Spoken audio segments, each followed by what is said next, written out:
அனைவருக்கும் வணக்கம். துரோணா அகாடமில நான் உங்கள் ராம்குமார்.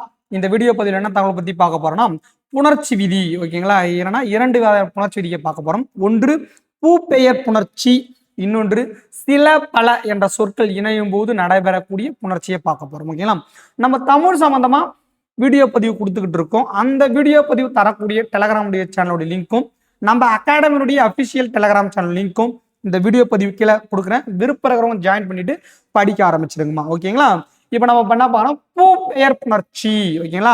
பூ பெயர் புணர்ச்சியை பத்தி பார்க்க போறோம். ஓகேங்களா? பூ பெயர் புணர்ச்சி பார்க்கறதுக்கு முன்னாடி அதனுடைய எடுத்துக்காட்டை ஃபர்ஸ்ட் பார்ப்போம்.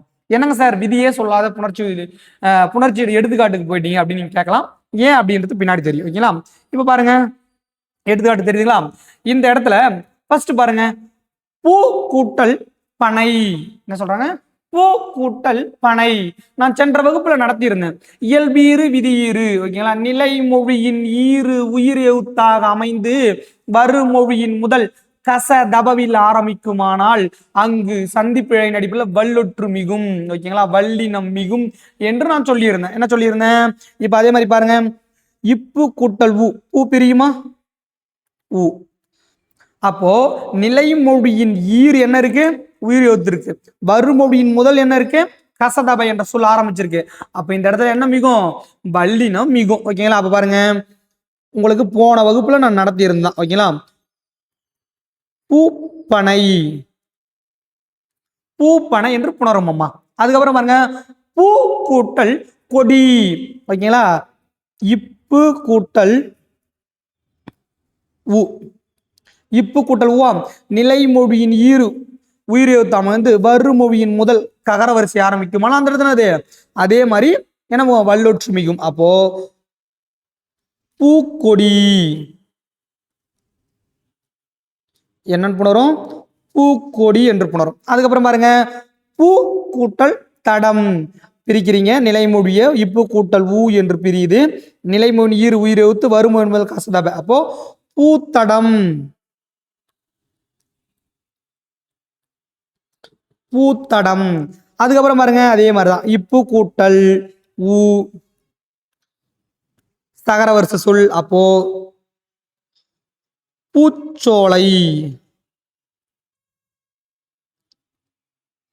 பூ இப்பு கூட்டல் ஊ பிரியுமா? ககர வரிசை சொல்லா. அப்போ பூக்காம்பு. என்னன்னு பிரியும்? பூக்காம்பு என்று புணரும். அதுக்கப்புறம் பாருங்க, அதே மாதிரி இப்பு கூட்டல் ஊ என்ன தகர வரிசை சொல்ல ஆரம்பிச்சிருக்கு. அப்போ பூத்தாது. பூத்தாது. இப்பு கூட்டல் ஊ தகர வரிசை சொல்லு. அப்போ பூக்குழலி. புரியுதான்னு பாருங்கம்மா. எதுவுமே நான் உங்களுக்கு சொல்லலை. ஓகேங்களா? போன வகுப்புல நடத்திருந்தேன். நினைப்பன இன்னொரு டைம் அசைபோட்டு காட்டியிருக்கேன். வேற எதுவுமே இல்லை. ஓகேங்களா? அதே மாதிரி இப்பு கூட்டல் ஊ என்று பிரியும். நிலைமொழி நீர் சகர வரிசை சொல்லு. அப்போ பூச்சினை. பூச்சினை. இப்பு கூட்டல் ஊ என்று பிரியும்.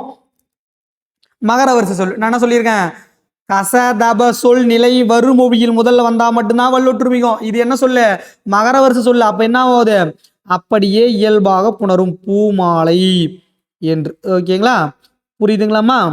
இப்போ சார் இதை தான் நீங்க முன் வகுப்புலயே நடத்திட்டீங்களே சார், இப்ப ஏன் சார் இதை சொல்றீங்க அப்படின்னா, நன்னூலார் என்ன சொல்றாருன்னா, பூ பெயர் புணர்ச்சிக்கு மட்டும் ஒரே ஒரு விதி, அதாவது ஒரு விதி விலக்கு இருக்கு அப்படின்னு சொல்றாரு. என்னன்னா, பூ பெயர் முன் பூ என்ற பெயருக்கு முன்னாடி ஓகேங்களா இனமென்மையும் தோன்றும். இனமென்மையும் தோன்றும். அது என்ன சார் பூ பெயர் முன் இனமென்மையும் தோன்றும் அப்படின்னா, பூ என்ற சொல்லுக்கு முன்னாடி கசதப என்ற சொல் ஆரம்பிக்குமானால் அதற்கு இனமான மெல்லின எழுத்து ஓகேங்களா மென்மை எழுத்து தோன்றும். ஓகேங்களா? நட்பு எழுத்து தோன்றும் என்று சொல்றார். என்னன்னு பாப்போமா? மேல சொன்ன விதி என்ன?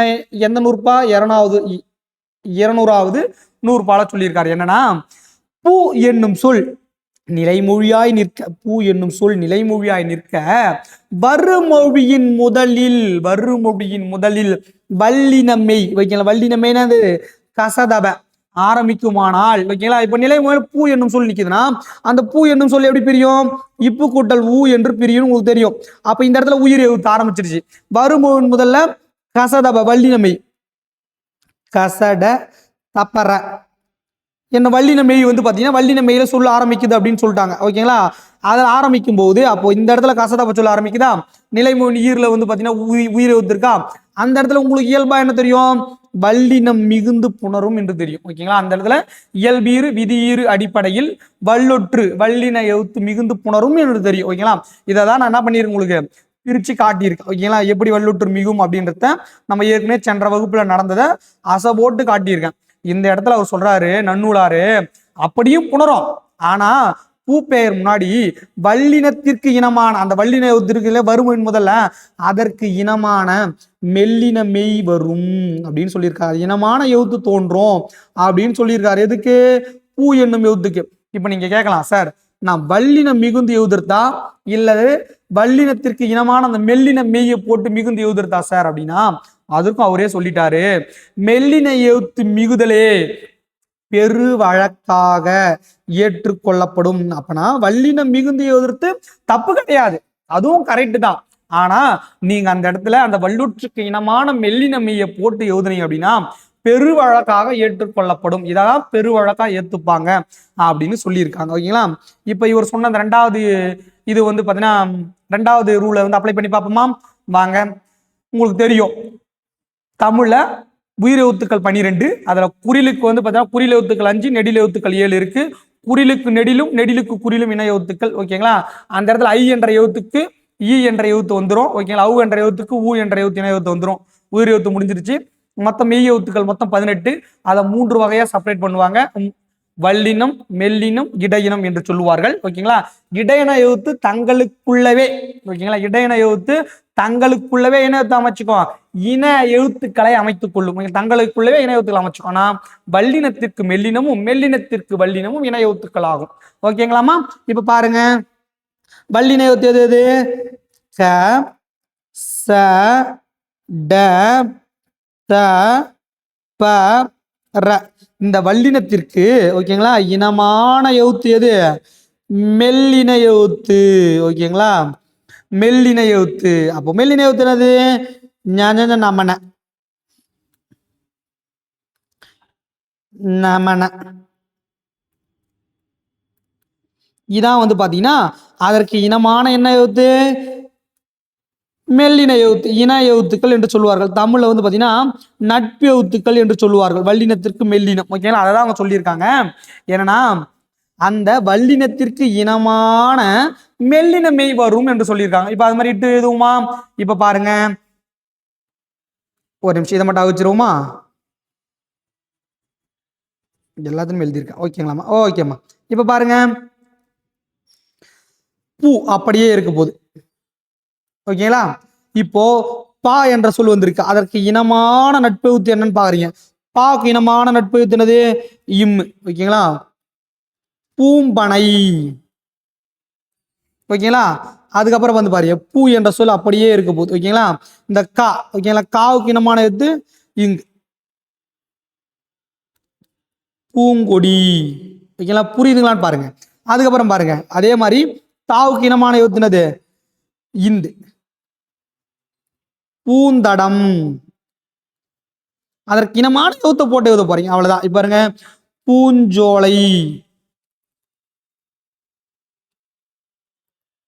பூஞ்சோலை இனமான எழுத்து ஓகேங்களா. அதே மாதிரிதான் பூங்காம்பு ஓகேங்களா. இதுக்கு இனமானது இந்து.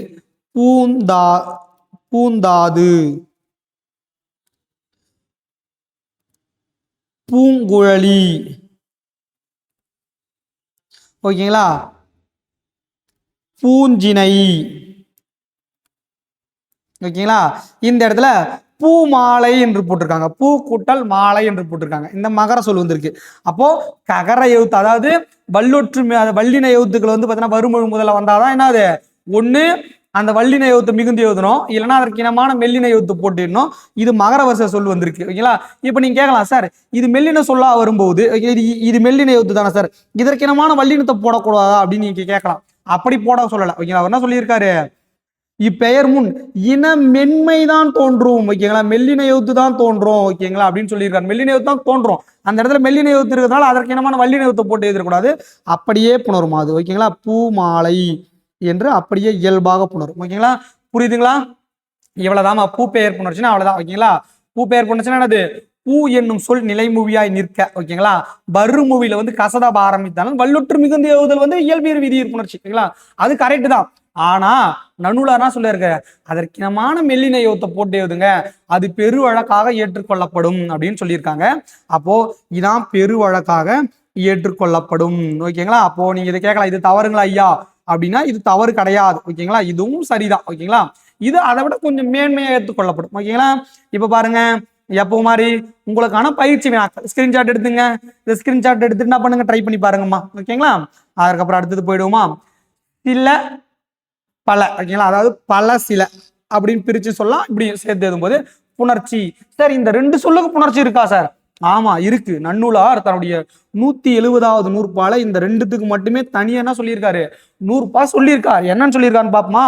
பாருங்க, பல சில என்னும் இவை என்ன, இந்த ரெண்டு சொல்லு இருக்குல்ல, இவை அப்படின்னா இந்த ரெண்டு சொல்லும் தனித்தனி சொல். பல சில என்னும் சொல் தம்முன் தாமரின். தம்முன் தாமரின் அப்படின்னா இந்த ரெண்டு சொல்லே ஓகே முன்ன பின்னாடி பல சில சில பல அப்படின்னு தம்முன் மாத்தி மாத்தி வரும்போது என்னன்னா, ஒண்ணு இயல்பா புணரும், இல்லைன்னா வல்லினம் மிகுந்து புணரும், இல்லைன்னா இதுல இருக்கிற அகரம் நீங்கி லகரம் ரகரமாக புணரும் ஆதலும். ஓகே அப்படின்னு சொல்லியிருக்காரு. என்னது இது, தம்முன் தாமரின். தம்முன் தாமரின் அப்படின்னா என்னதுன்னா சொல்றேன், இந்த ரெண்டு சொல்லு தங்களுக்குள்ளே மாத்தி மாத்தி சில பல அப்படின்னு சேர்ந்து எழுதும் போது ஃபர்ஸ்ட் இயல்பா புணரும்.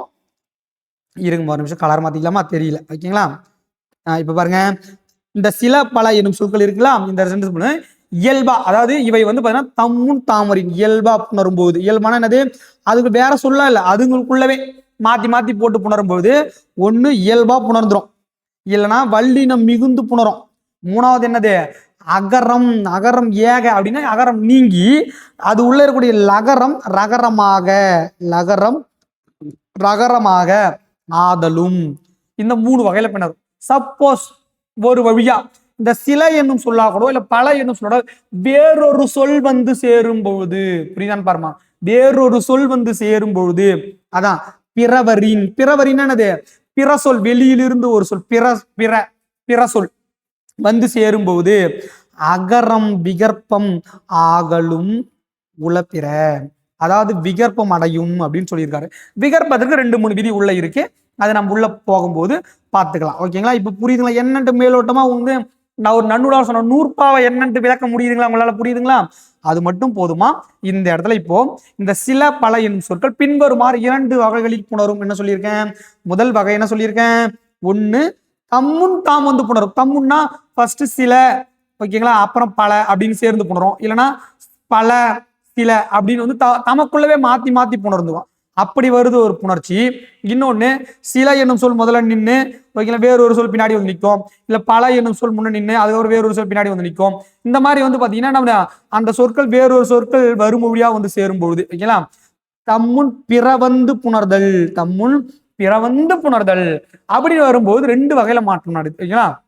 ஃபர்ஸ்ட் என்ன பண்ணுவோம், தம்முன் தாம் வந்து புணர்தல். தம்முன் தாம் வந்து புணர்தல் அப்படின்னா என்ன, தம்முன் தாம் வந்து புணர்தல் உங்களுக்கு சொல்லிட்டு மேலேயே. ஓகேங்களா? என்னென்ன, அது இயல்பா நடக்கும், நம்ம சொல்லலை. இது இந்த 3த்தையுமே வந்து பாத்தீங்கன்னா இயல்பாக புணரும், வல்லினம் மிகுந்து புணரும், நிலைமொழியில் உள்ள அகரம் கெட்டு, ஓகேங்களா, லகரமானது ரகரமாக திரியும் என்று நான் சொல்லலாமா? நன்னூலார் சொல்லியிருக்காரு பாருங்க.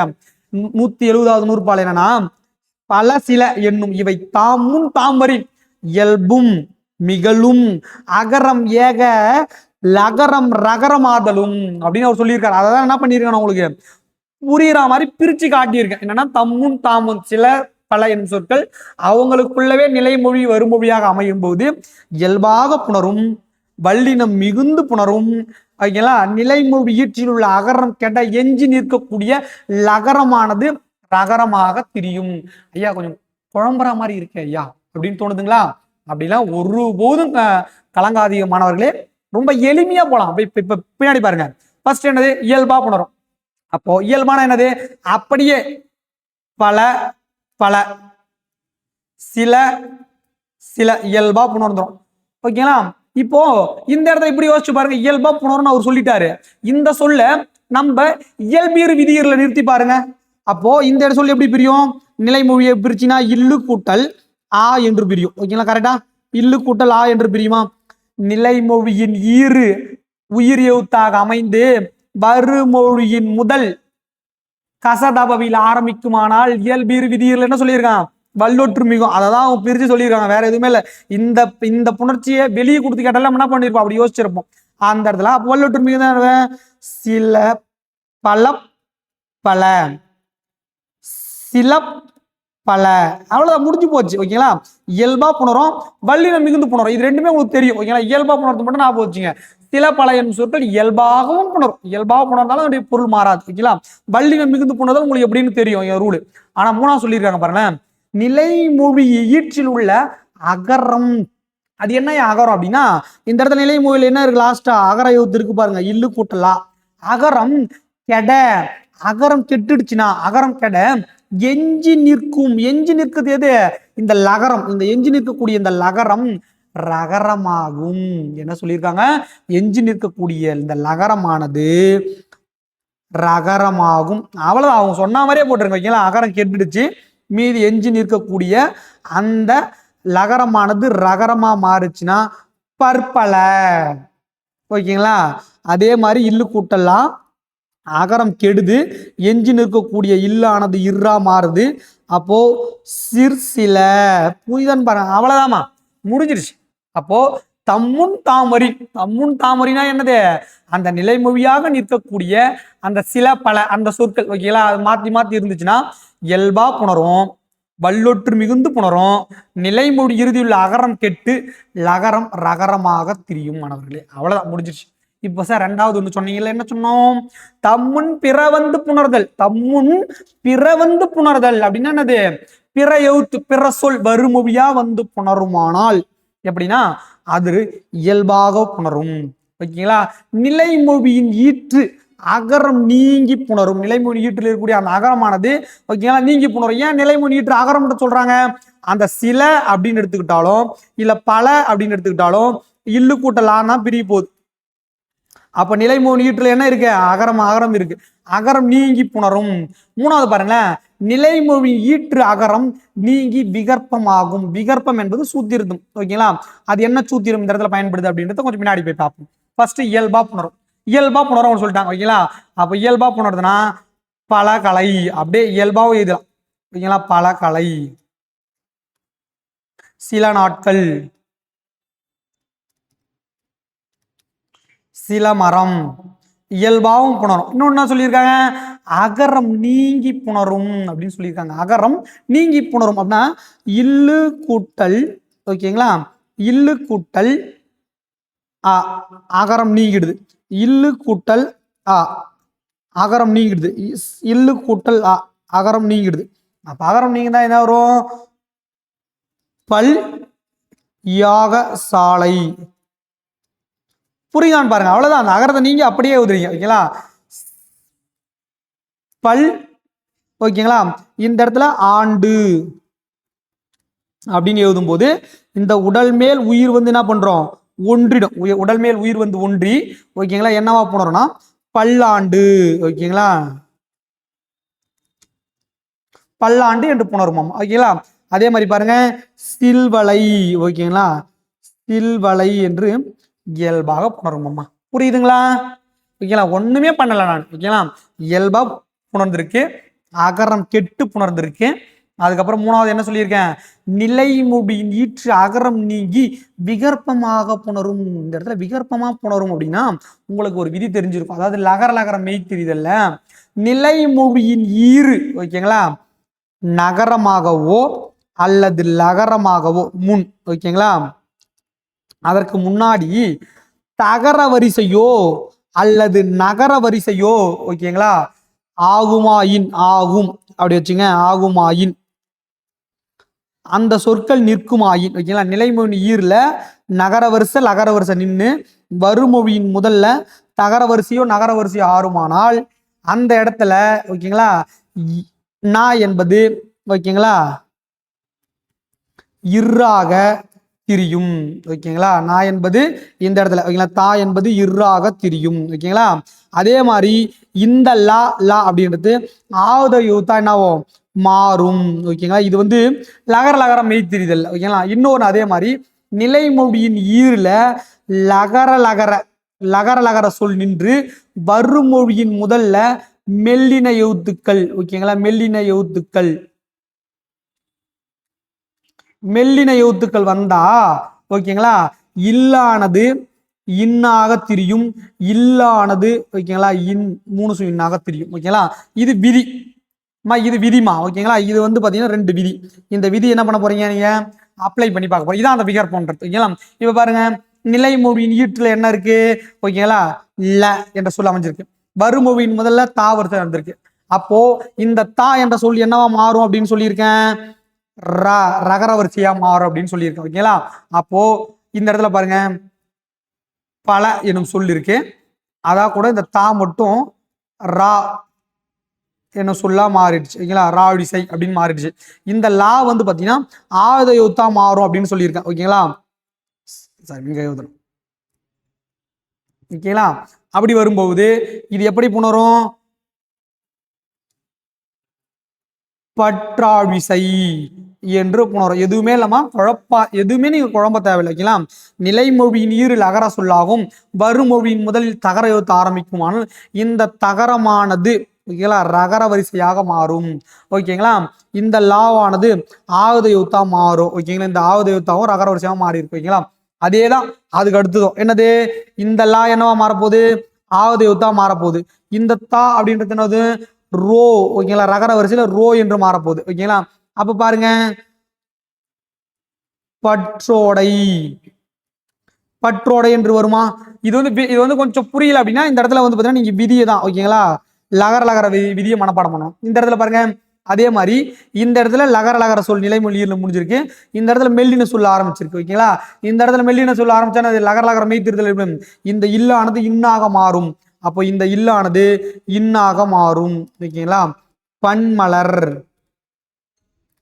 ஓகேங்களா பன்மலர் என்று புணரும் அவ்வளவுதான் முடிஞ்சிருச்சுமா ஓகேங்களா இதற்கு உங்களுக்கான இந்த பயிற்சி வகுப்பு பயிற்சி வினாக்கள் இதை வந்து ஸ்கிரீன்ஷாட் எடுத்துங்க ஓகேங்களா இப்போ நான் சொன்னது மட்டும் என்னென்ன ஒரு இதில் அப்படியே ஓரளவு ஒரு கிளான்ஸ் பார்த்துருவோமா ஓகேங்களா பூப்பெயர் புணர்ச்சி என்றால் என்ன அப்படின்னு கேட்டாங்கன்னா பூப்பெயர் புணர்ச்சி என்பது பூ என்ற சொல் நிலைமொழியாய் நிற்க வருமொழியின் முதலில் கசதாபை என்ற சொல் ஆரம்பிக்குமானால் ஓகேங்களா வல்லுற்று மிகுந்து எழுதுதல் சரியானது அதை விட பெருவாரி சரியாக என்ன ஏற்றுக்கொள்ளப்படும்னா அந்த வல்லினத்திற்கு இனமான மெல்லினம் போட்டு எழுதுனீங்கன்னா அது பெருவாரியாக ஏற்றுக்கொள்ளப்படும் என்று சொல்லியிருக்காங்க ஓகேங்களா அவ்வளவுதான் பூப்பெயர் புணர்ச்சி ரெண்டாவது வந்து பாத்தீங்கன்னா நம்ம சில பல புணர்ச்சி சில பல ஓகேங்களா இல்ல பல சில புணர்ச்சி அப்படின்னு எடுத்துக்கிட்டோம்னா அவர் என்ன சொல்றாரு நன்னூலாரா 2 சொல்றாரு ஒன்னு தம்முன் தாம்வரினா இந்த சில பல என்ற சொற்களே மாத்தி போடும்போது ஒண்ணு அது இயல்பா புணரும் இல்ல வல்லுற்று மிகுந்து புணரும் இல்ல அகரம் நீங்கி லகரம் ரகரமாக மாறும் என்று சொல்லியிருக்காரு ஓகேங்களா அதான் நான் சொல்லியிருக்கேன் என்னன்னா இயல்பாக புணரும் இன்னொன்று வல்லுற்று மிகுந்து புணரும்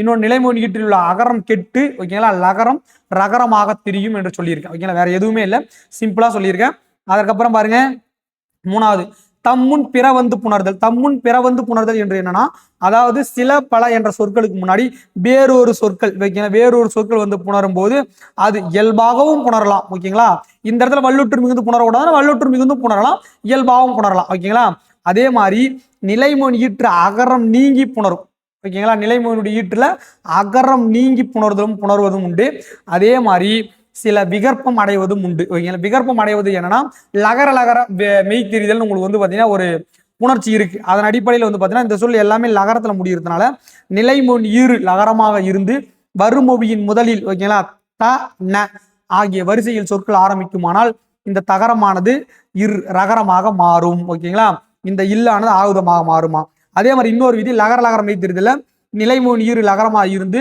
வருமொழியின் முதல்ல மெல்லின எழுத்து ஆரம்பிக்குமானால் இந்த லகரமானது ஓகேங்களா நகரமாக அதாவது இல் என்பது இன்னாகும், இல் என்பது 3 சு இன்னாகவும் மாறும். ஓகேங்களா, அவ்வளவுதாமா. இது உங்களுக்கான பயிற்சி நாட்கள். ஸ்கிரீன்ஷாட் எடுத்து ரொம்ப எளிமையாக தான் சொல்லி கொடுத்துருக்கேன். ஓகேங்களா, பயிற்சி செய்து பார்த்தீங்கன்னா என்ன பண்ணிடலாம், கடந்து போயிடலாம். அதுக்கு அடுத்த வகுப்புல வேறொரு புணர்ச்சி விதியினுடன் உங்களான வந்து சந்திக்கிறோமா. நன்றி.